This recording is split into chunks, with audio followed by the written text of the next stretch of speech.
everybody, it's Kira and welcome back to my channel. So today I'm going to be talking about my most surprising reads of 2018. There's not a lot of books that tend to surprise me. I often go into books knowing that I'm going to enjoy them or dislike them if I'm reading them for school.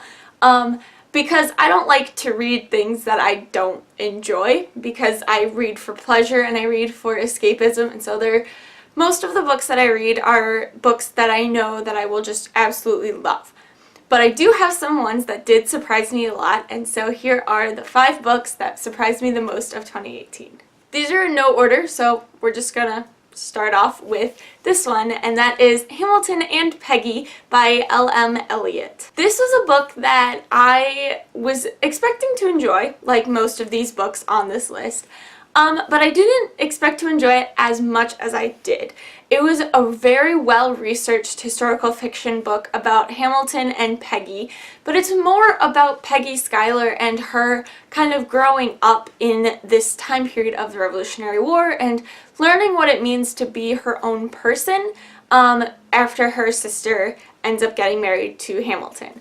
I really enjoyed reading this book. It was a lot of fun to read. It was, like I said, very well researched. The author used a lot of quotes from actual letters that the actual people sent as things that her characters would say in the book, and I just found it so enjoyable. Peggy was a very relatable character, and it was just so much fun to be able to read about her story, even if it was slightly fictionalized, because obviously it's historical fiction. But yeah, I just absolutely adored this book, and I was very surprised at like how much I loved that book. Another one that falls into that category of I thought I would enjoy it but not that much is The Light Between Worlds by Laura E. Weymouth. This is a book that completely captured my heart. It is about these 3 siblings who lived during World War II. They live in London during the Blitz, and they end up going to this magical world. And then they stay there for about 5 years, I think it is. I don't even remember how long it is. They stay there for a number of years, and then they come back to London, and it's like no time has passed.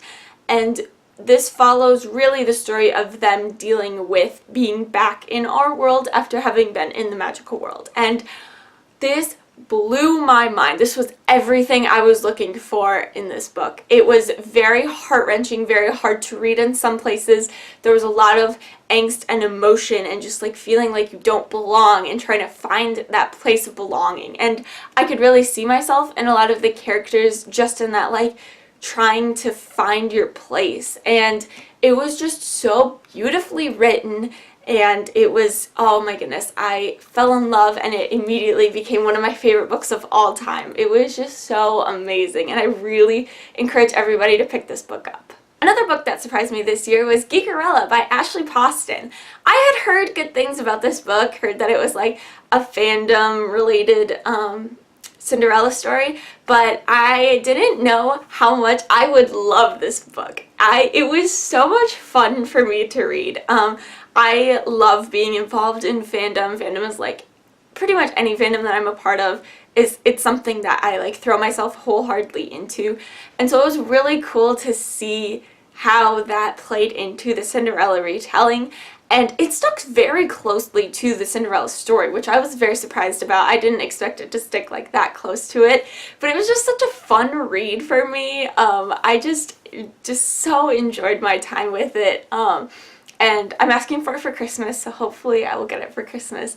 Because it was just such a just a fun, light, fluffy read about fandom and finding where you fit into that fandom, and it was just so much fun. Next up I have Ashe Princess by Laura Sebastian. My copy is already packed away. I loved this book. Again, I kind of thought that I would enjoy it because it was about a fantasy world and this girl, and that was all I really needed to know. But I loved this book. It was very intricate, and I loved the magic system was really interesting. I don't read a ton of elemental magic, and so it was interesting to like have that be a significant part of the story.